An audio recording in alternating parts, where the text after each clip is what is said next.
कार्यक्रम हेरेर सुनेर बसिरहनुभएका प्रिय दर्शकवृन्द साथै श्रोताहरूलाई म जयमसी भन्न चाहन्छु। म कमल अधिकारी।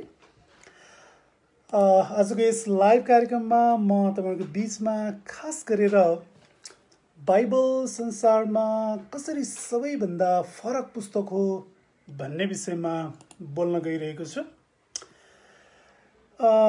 हामीलाई थाहा छ संसारमा विविध किसिमका धर्महरू छन्, तिनीहरूका आफ्नै धर्मशास्त्र पनि छन्। तर बाइबल विभिन्न क्षेत्रमा फरक भएको हामी पाउँछौँ। बाइबल अद्वितीय पुस्तक हो। सारा दुनियाँमा भएका पुस्तकहरू मध्येमा बाइबल सबैभन्दा फरक पुस्तक हो। क्रिस्चियनहरूको धर्मशास्त्रलाई हामी बाइबल भनेर भन्छौँ, हिन्दूहरूको धर्मशास्त्रलाई हामी वेद भनेर भन्छौँ, मुसलमानहरूको धर्मशास्त्रलाई हामी कुरान भनेर भन्छौँ, बुद्धिस्टहरूको धर्मशास्त्रलाई हामी त्रिपिटक भनेर भन्छौँ। यस्ता विविध खालका धर्महरू संसारमा हामी पाउँछौँ, धर्मशास्त्र पनि पाउँछौँ। तर बाइबल फरक किसिमको धर्मशास्त्र हो। आज म तपाईँको बिचमा यस्ता केही बुँदाहरू ल्याउन चाहन्छु जहाँ बाइबल संसारका सबै धर्मशास्त्रभन्दा फरक भएको हामी पाउँछौँ। पहिलो रहेको छ यसको एकत्व। बाइबलका आश्चर्यपूर्ण चरित्रहरूमध्ये यसको एकत्व एउटा हो। हामीलाई थाहा छ बाइबलमा दुईवटा मुख्य भाग छन्, पुरानो करार र नयाँ करार। पुरानो करारमा 39वटा पुस्तक छन् भने नयाँ करारमा 27वटा। यसरी बाइबलमा हामी जम्माजम्मी 66वटा पुस्तक पाउँछौँ। मानवीय दृष्टिकोणबाट हेर्दाखेरि असम्भव जस्तो भए तापनि बाइबलको मूल सन्देश एउटै छ। त्यो के हो भने मानव जातिको छुटकाराको लागि परमेश्वरको योजना। पुरानो करारका अघिल्ला 5वटा पुस्तकलाई पञ्चग्रन्थ भनेर चिनिन्छ अनि पुस्तकहरू आजभन्दा झन्डै 3500 वर्ष अगाडि लेखिएका थिए। नयाँ करारको अन्तिम पुस्तक प्रकाशको पुस्तक हो, जुन आजभन्दा झन्डै 1900 वर्ष अगाडि लेखिएको थियो। यी सबै पुस्तक लेख्नको लागि झन्डै 1500 वर्षको समय अवधि लागेको थियो। यति मात्र होइन, बाइबललाई लेख्नको लागि 40 भन्दा बढी मानवीय लेखक संलग्न भएका थिए। सुरुमा बाइबललाई 3वटा भाषामा लेखिएको थियो, हिब्रू, आरामिक र ग्रीक। अनि 3वटा महादेशमा लेखिएको थियो, एसिया, युरोप र अफ्रिका। बाइबलमा यति धेरै विविधता भए तापनि उत्पत्तिको पुस्तकदेखि प्रकाशको पुस्तकसम्म बाइबलले प्रस्तुत गरेको विवरणमा कतै पनि अन्तर्विरोध पाइँदैन। त्यसैले एउटा तर्कसङ्गत व्यक्तिले यसरी प्रश्न गर्नुपर्छ, बाइबलमा यति धेरै विविधता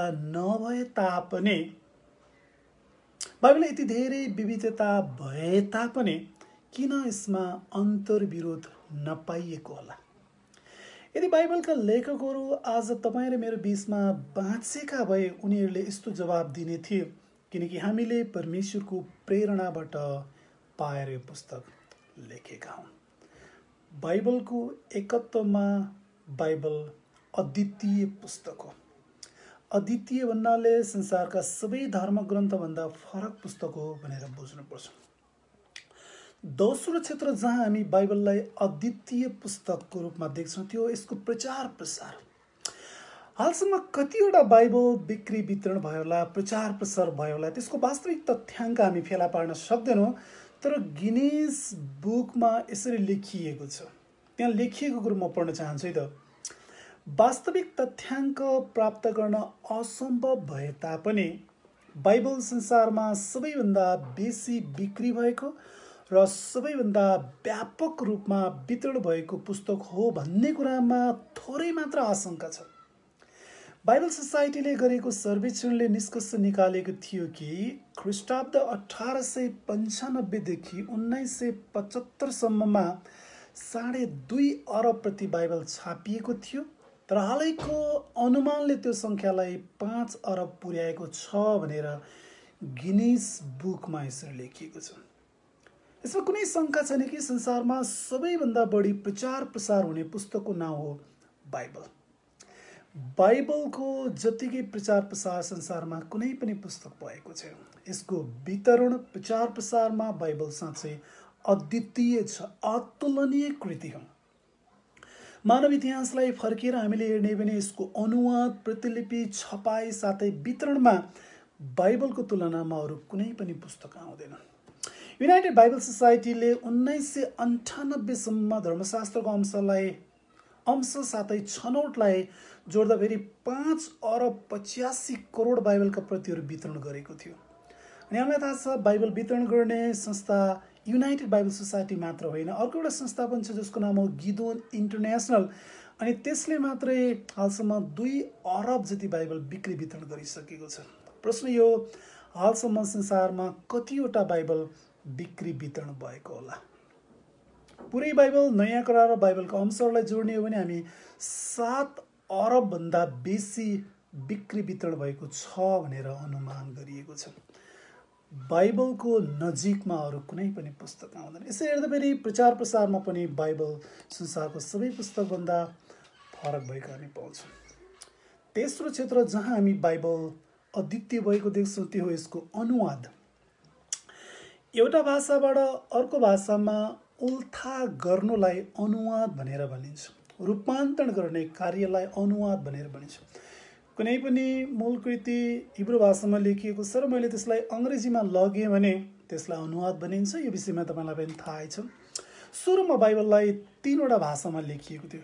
पुरानो करार मूलतः हिब्रू भाषामा लेखियो, यसका केही अंशहरू आरामिक भाषामा लेखियो भने नयाँ करारलाई ग्रिक भाषामा लेखिएको थियो। तर आज संसारमा बाइबलको वचन हामी हजारौँ भाषामा पाउन सक्छौँ।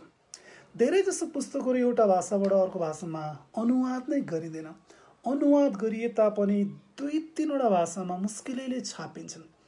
ज्यादै थोरै पुस्तकले मात्रै 10 अङ्क कटाउन सक्छ होला, तर बाइबलको हकमा हामी आश्चर्यपूर्ण नतिजा फेला पार्न सक्छौँ।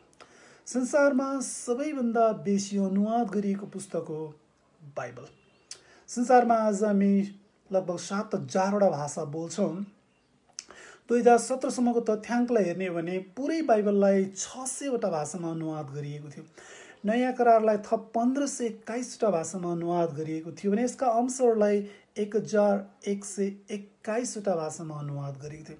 यसरी बाइबलको कुनै न कुनै अंशलाई कम्तीमा पनि 3312वटा भाषामा अनुवाद गरिएको छ।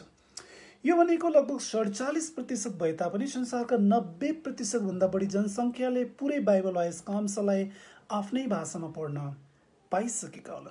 तपाईँको मनमा एउटा प्रश्न आउन सक्छ, त्यो के हो भने यदि संसारको लगभग 47% भाषामा मात्रै बाइबलको वचन छापिएको छ भने अनुवाद भएको छ भने कसरी 90% भन्दा बढी जनसङ्ख्याले यसलाई आफ्नै मातृभाषामा पढ्न पाएका छन् त? अनि यसको जवाब दिन्छ एउटा किताबले। त्यो किताबको नाम हो Ethnologue languages of the world. त्यसको विश्व संस्करण हामीले अध्ययन गर्ने भने त्यहाँ के पाउँछौँ भने संसारमा 1 अरब 12 करोड मानिसले अङ्ग्रेजी बोल्छन्, 1 अरब 10 करोड मानिसले मन्दारियन चिनिया भाषा बोल्छन्, 70 करोड मानिसले हिन्दुस्तानी अर्थात् हिन्दू वा उर्दू भाषा बोल्छन्, 51 करोड मानिसले स्पेनिस बोल्छन् र 42 करोड मानिसले अरबी भाषा बोल्छन्। हामीलाई थाहा छ कि यी लगायत अन्य धेरै मानिसहरूले बोल्ने भाषामा बाइबल अनुवाद भइसकेको छ। मानिसहरूले बाइबलको वचनलाई आफ्नै मातृभाषामा पढ्न पाउनुपर्छ भनेर एकजना मान्छेले सपना देखेको थियो। आजभन्दा झन्डै 600 वर्ष अगाडि 14औं शताब्दीमा नै ती मानिसले सपना देखेको थियो, जसको नाम हो जोन विक्लिफ। अब परमेश्वरले केही दशकभित्र उनको सपनालाई पुरा गर्दै हुनुहुन्छ भन्दा फरक पर्दैन। संसारमा बाइबल जतिको अनुवाद गरिएको पुस्तक अरू कुनै पनि छैन। चौथो क्षेत्र जहाँ हामी बाइबलको अद्भुत पक्ष पाउँछौँ यो यसको अविनाशिता। बाइबल किन नाश नभएको होला? याद गर्नुहोस्, संसारमा सबैभन्दा बढी खेदो र सतावट भोग्ने पुस्तकको नाम हो बाइबल। मानव इतिहासमा यसको निर्मूलनको लागि हर सम्भाव्य प्रयास गरिएको छ। यसलाई तहस नहस पार्नको लागि सके जति कोसिस गरिएको छ। सबै ओहदाका मान्छेहरू यसको विरुद्धमा खनिएका थिए। इतिहासमा हामीले हेर्ने हो भने तानाशाह मात्र यसको विरुद्धमा लागेको हामी पाउँदैनौँ, सम्राट पनि यसको विरुद्धमा लागेको थियो। पोप मात्र यसको विरुद्धमा लागेको हामी पाउँदैनौँ, राजा स्वयं पनि यसको विरुद्धमा लागेका थिए। राजकुमार, पुजारी, शासक, लेखक, व्यङ्ग्यकार, थरीथरीका मानिसहरू, थरीथरीका ओहदा भएका मानिसहरू बाइबलको विनाशको लागि खटिएका थिए। यसको उन्मूलनको लागि मानिसको हरेक युक्तिका बावजुद पनि आज तपाईँ र मेरो भूगोल, तपाईँ र मेरो भाषामा बाइबलको उपलब्धता यसको अद्वितीय पक्षको अर्को एउटा पाठ हो। बाइबलले जतिसुकै खेदो र सताड भोग्नु परे तापनि यो प्रति मान्छेको प्रेम अद्भुत छ। यसको बाइबललाई जति टुक्रा टुक्रा पारिएको छ, यसको विरुद्धमा जति चक्कुहरू रोपिएको छ, यसको जति निन्दा गरिएको छ, जति जाँच पडताल गरिएको छ, त्योभन्दा बेसी अझै पनि मानिसहरूले यसलाई माया गरिरहेका छन्, अझै पनि यसलाई पढिरहेका छन्, अझै पनि यसलाई अध्ययन गरिरहेका छन् र मान्छेलाई सही मार्ग देखाउनको लागि बाइबल अझै पनि अद्भुत पुस्तकको रूपमा उभिएको छ। इतिहासमा केही मान्छेको नाम लिन सक्छौँ हामी जसले बाइबलको विरुद्धमा उग्र सतावट खने। तीमध्येमा एकजना हुन् भोल्टियर। भोल्टियर यस्ता लेखक थिए जसले बाइबलको विरुद्धमा आफ्नो कलम चलाए। यसरी भनिएको छ, बाइबललाई कसैले नष्ट गर्न सक्थ्यो भने त्यो उपयुक्त मान्छे थियो भोल्टियर। तर भोल्टियरले जतिसुकै कोसिस गरे तापनि उनी आएर गए, तर बाइबल आफ्ना आशिषहरूलाई लिएर संसारको चारै कुनामा अझै पनि अगाडि बढिरहेको छ। भोल्टियरले यहाँसम्म भविष्यवाणी गरेका थिए कि यी 12 जना बुद्ध मछुवाले स्थापित गरेको यो क्रिस्चियन धर्मलाई म एक्लै भोल्टियरवासीले तहस नहस पारिदिनेछु। तर त्यो एउटा ध्वास मात्रै साबित भयो।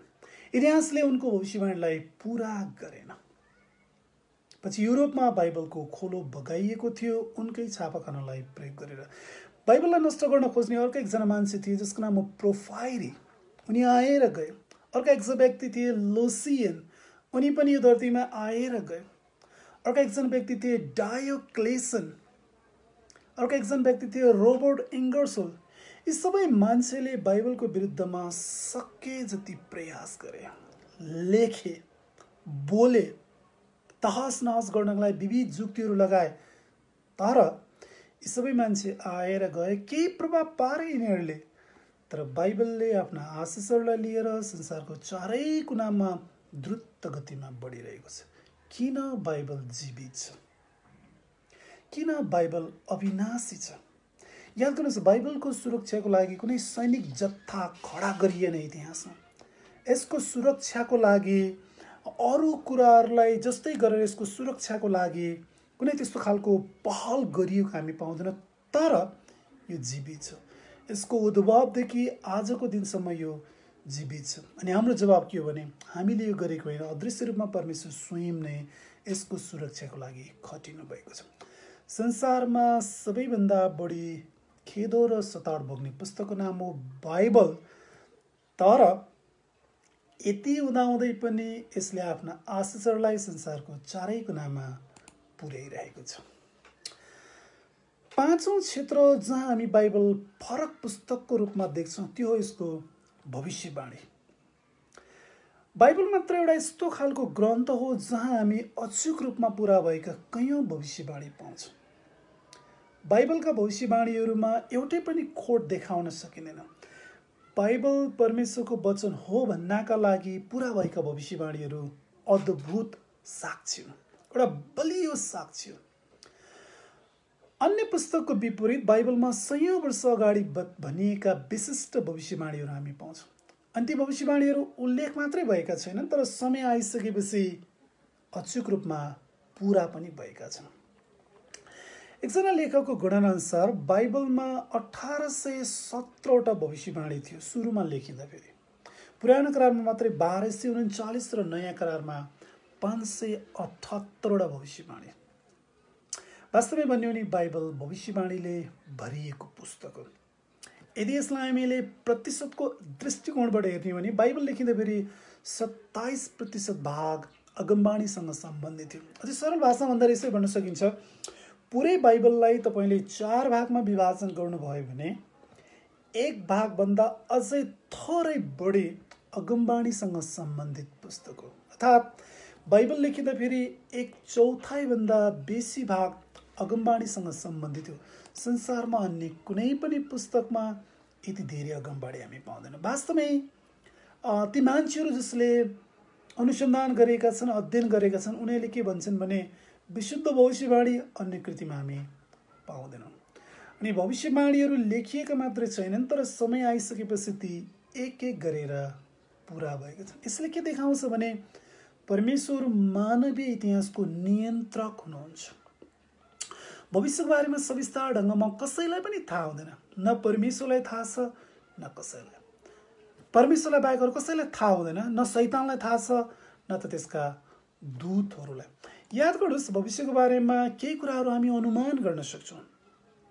खास गरेर 2 किसिमको कुरा हामी अनुमान गर्न सक्छौँ। एउटा कुरो चाहिँ तालिकामा रहेको कुरोलाई हामी अनुमान गर्न सक्छौँ, अथवा यो समयमा म यो गर्नेछु, यो समयमा हामी यस्तो कार्यक्रम गर्नेछौँ भने जुन हामी मिति अगावै तोक्छौँ। जस्तै आज 4 बजे यहाँनिर प्रत्यक्ष प्रसारण हुने थियो भनेर तालिका बनाइएको थियो, अनि त्यही तालिका अनुरूप म यहाँनिर चाहिँ देखा परेको छु, फेसबुकबाट लाइभ देखा परेको छु। यो तालिकामा आधारित कुरो हो। अनि तालिकामा आधारित कुरो भन्नको लागि भले त्यो भविष्यको कुरो भए तापनि त्यति गाह्रो पर्दैन। अर्को कुरो, प्राकृतिक नियमिततामा आधारित कुरो बताउनको लागि पनि गाह्रो पर्दैन। वैज्ञानिकहरूले सूर्यग्रहण, चन्द्रग्रहणको विषयमा अगावै उनीहरूले भविष्यवाणी गर्न सक्छन्, अगावै उनीहरूले पूर्वानुमान गर्न सक्छन्।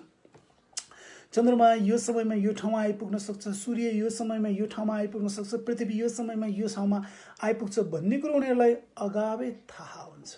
किन भन्ने प्रश्नको उत्तर हुन्छ किनभने प्रकृति एउटा नियममा चलिरहेको छ, अनि त्यो नियमको बारेमा वैज्ञानिकहरूलाई पहिल्यै थाहा भएको कारणले गर्दा उनीहरूले एक किसिमको पूर्वानुमान गर्न सक्छन्।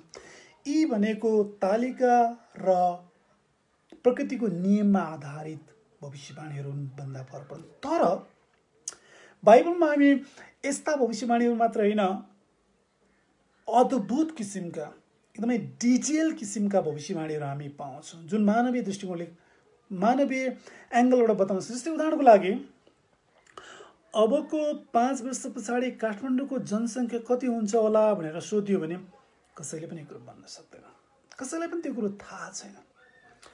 अथवा अबको 10 वर्ष पछाडि काठमाडौँको चक्रपथमा कतिवटा मोटरसाइकल कुदिरहेका हुन्छन् होला, कसैले पनि त्यो भन्न सक्दैन।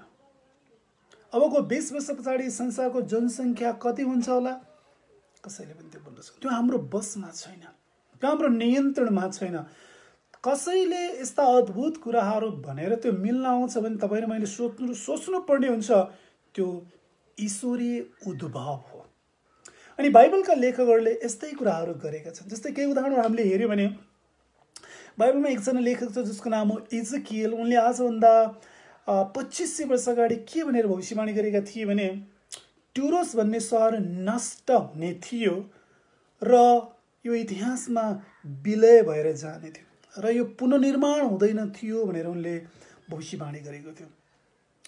आज तपाईँ र मैले गएर त्यो प्राचीन टुरोसलाई हेर्ने हो भने, मध्यपूर्वमा गएर त्यसको भूगोललाई हेर्ने हो भने त्यो टुरोस भन्ने सहरको भूभाग भूमध्य सागरको गर्भमुनि पुगेको छ।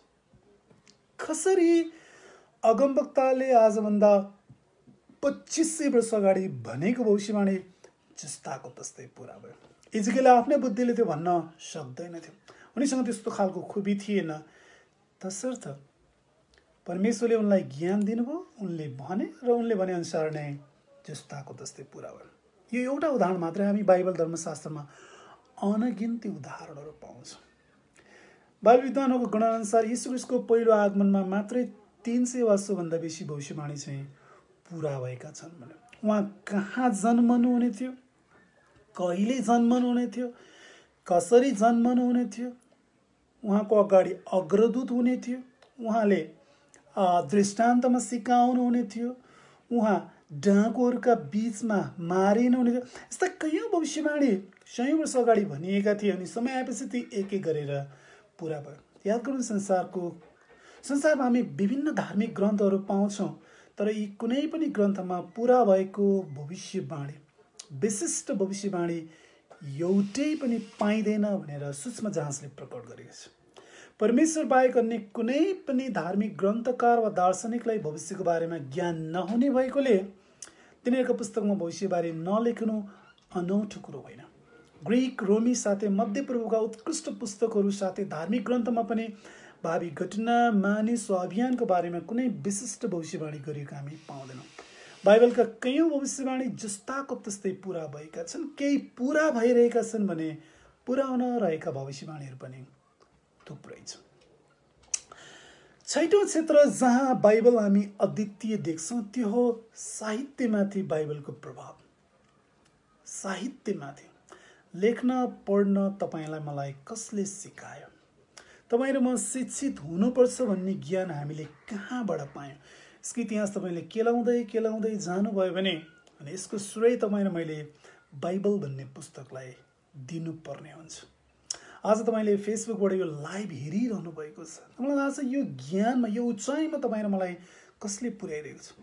आज नेपालका कुना काप्चामा स्कुलहरू स्थापना भएका छन्, मान्छेहरू शिक्षित हुँदै गइरहेका छन्, हामीले पढ्नुपर्छ भन्ने चेतना विस्तार भइरहेको छ। तर प्रश्न के हो भने यो चेतना हामीलाई कसले हालिदियो? कहाँबाट यसको सुरुवात भयो? इतिहास तपाईँले खोज्दै जानुपर्ने हुन्छ। जानुभयो भने यसको श्रेय बाइबललाई जान्छ। बाइबल आफै प्रेरणा पाएको पुस्तक मात्रै होइन, यसले पाश्चात्य विचारमा पनि व्यापक रूपमा प्रभाव पारेको छ। वास्तवमा बाइबलको प्रभाव हामी अद्वितीय देख्छौँ। शताब्दीौँसम्म यसले मानव इतिहासमा जे जति प्रभाव पारेको छ, खास गरी साहित्यिक क्षेत्रमा जे जति प्रभाव पारेको छ त्यो उत्कृष्ट छ।